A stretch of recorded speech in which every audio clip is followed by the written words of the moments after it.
اعوذ باللہ من الشیطان الرجیم پناہ مانگتا ہوں میں اللہ کی شیطان مردود سے۔ بسم اللہ الرحمن الرحیم شروع اللہ کا نام لے کر جو بڑا مہربان نہایت رحم والا ہے۔ السلام علیکم ورحمۃ اللہ وبرکاتہ۔ کلاس 10th میں آپ کی اسلامیات کی ٹیچر سفیر Akhtar rise and shine school کی آن لائن کلاسز کے ویک 2 ڈے 1 میں خوش آمدید کہتی ہوں۔ اسٹوڈنٹس، لاسٹ کلاس میں موضوعاتی مطالعہ کے چیپٹر 1 قرآن مجید کے ٹاپک 2 حفاظت قرآن کی وضاحت کی گئی تھی اور آپ کو حفاظت قرآن کے متعلق ہوم ورک بھی دیا گیا تھا۔ میں امید کرتی ہوں کہ آپ سبھی نے ہوم ورک کر لیا ہوگا۔ اسٹوڈنٹس، آج کی کلاس میں موضوعاتی مطالعہ کے چیپٹر 1 قرآن مجید کے ٹاپک 3 فضائل قرآن یعنی فضیلت قرآن کی وضاحت کی جائے گی۔ اسٹوڈنٹس، قرآن پاک اللہ تبارک و تعالیٰ کی وہ واحد کتاب ہے جو بے شمار فضائل اور خوبیوں کا مجموعہ ہے۔ کسی آسمانی کتاب کے عالمگیر ہونے کا دعویٰ نہیں کیا گیا، لیکن قرآن مجید فرقان حمید اللہ تبارک و تعالیٰ کی عالمگیر کتاب ہے۔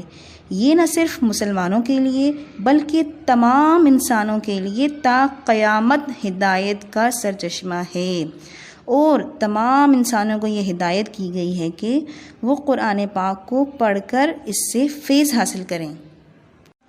اسٹوڈنٹس، آپ کے علم میں یہ بات ہونی چاہیے کہ قرآن مجید فرقان حمید اللہ تبارک و تعالیٰ کی وہ واحد کتاب ہے کہ جس میں دی ہوئی معلومات یقینی اور حقیقت پر مبنی ہیں اور ان میں کسی قسم کے شک کی گنجائش نہیں ہے۔ اسٹوڈنٹس، دنیا کی کسی بھی کتاب کو یہ ٹائٹل نہیں ملا کہ اس میں کوئی شک نہ کر سکتا ہو، لیکن قرآن مجید فرقان حمید اللہ تبارک و تعالیٰ کی وہ واحد کتاب ہے کہ جس میں کسی بھی قسم کے شک کی گنجائش نہیں ہے، کیونکہ یہ ہر قسم کی خامیوں اور غلطیوں سے پاک کتاب ہے۔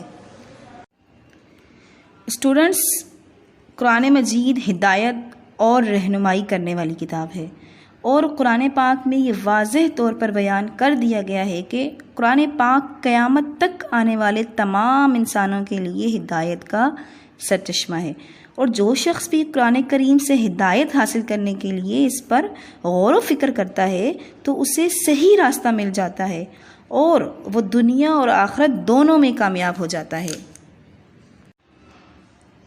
اسٹوڈنٹس، قرآن پاک ایک مکمل اور جامع کتاب ہے۔ قرآن پاک سے پہلے جو آسمانی کتابیں نازل ہوئیں ان میں کسی کتاب میں تو صرف اخلاقی تعلیمات کا ذکر تھا، اور کسی کتاب میں صرف فقہ کے مسائل بیان تھے، اور کوئی کتاب تو صرف دعاؤں کا مجموعہ تھی۔ یعنی کوئی بھی کتاب ایسی نہیں تھی جس میں انسانی زندگی کے تمام پہلوؤں پر روشنی ڈالی گئی ہو۔ یہ فضیلت صرف قرآن پاک کو حاصل ہے کہ اس میں عقائد، مسائل، دعاؤں اور اعمال کے ساتھ ساتھ انسانی زندگی کے تمام پہلوؤں کے مطابق واضح تعلیمات موجود ہیں۔ یعنی کہ کوئی بھی ایسا علم نہیں ہے جو کہ قرآن پاک میں موجود نہ ہو، یا جس کی تعلیمات یا جس کے متعلق احکامات قرآن پاک میں موجود نہ ہوں۔ اسٹوڈنٹس، قرآن مجید دلوں کو متاثر کرنے والی کتاب بھی ہے۔ قرآن مجید پڑھنے اور سننے والا دونوں اس کی تاثیر سے متاثر ہوئے بغیر نہیں رہ سکتے، کیونکہ اس کا ایک نام نور ہے، اور نور میں ایسی کشش ہے جو دلوں کو منور کرتی ہے۔ قرآن پاک کو دلوں کو پلٹنے والی کتاب بھی کہا جاتا ہے۔ اس کو پڑھ کر گمراہ ہدایت پاتے ہیں۔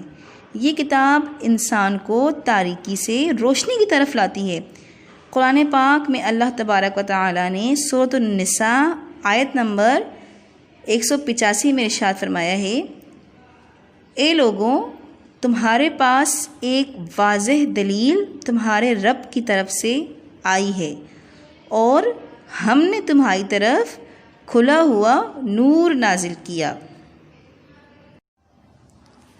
اسٹوڈنٹس، دنیا کی کسی بھی کتاب کو پڑھنے سے نیکیاں نہیں ملتی، لیکن قرآن مجید فرقان حمید اللہ تبارک و تعالیٰ کی وہ واحد کتاب ہے جس کے صرف ایک لفظ کو پڑھنے سے آپ کو 10 نیکیاں ملتی ہیں۔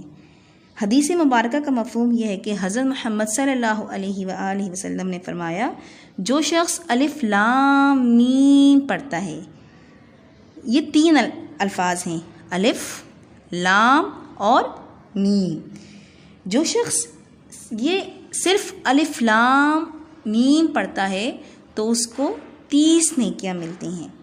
اسٹوڈنٹس، اس لیے زیادہ مقدار میں نیکیاں حاصل کرنے کے لیے ہمیں کثرت سے قرآن پاک کی تلاوت کرنی چاہیے۔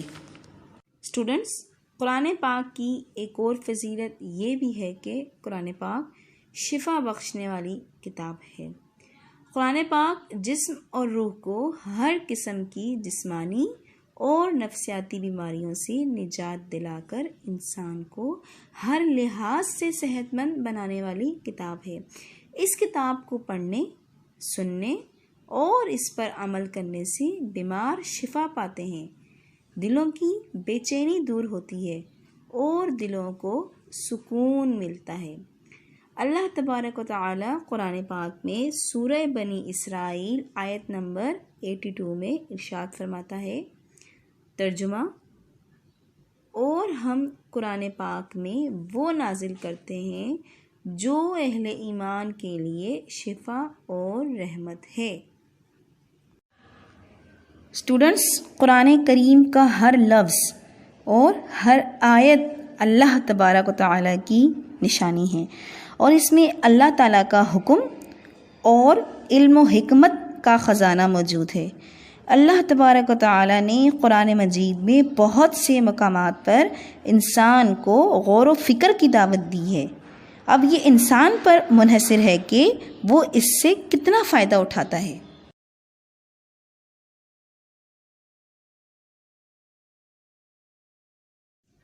اوکے اسٹوڈنٹس، میں امید کرتی ہوں کہ آپ کو آج کا ٹاپک فضائل قرآن اچھے طریقے سے سمجھ میں آ گیا ہوگا۔ اب آپ کا ہوم ورک یہ ہے کہ آپ نے فضائل قرآن کا سوال اپنے پاس کاپی میں لکھنا ہے اور اس سوال کو اچھے طریقے سے یاد کرنا ہے۔ اسٹوڈنٹس، کام بالکل صاف ستھرا، نیٹ اینڈ کلین ہونا چاہیے، اور جتنا کام آپ کو دیا جا رہا ہے وہ سارا کام آپ نے لکھنا ہے، کوئی ہیڈنگ اسکپ نہیں کرنی، اور پراپر طریقے سے جس طریقے سے کام آپ کو جس پیٹرن سے دیا جا رہا ہے اسی طرح سے آپ نے اپنے پاس لکھنا ہے اور یاد کرنا ہے۔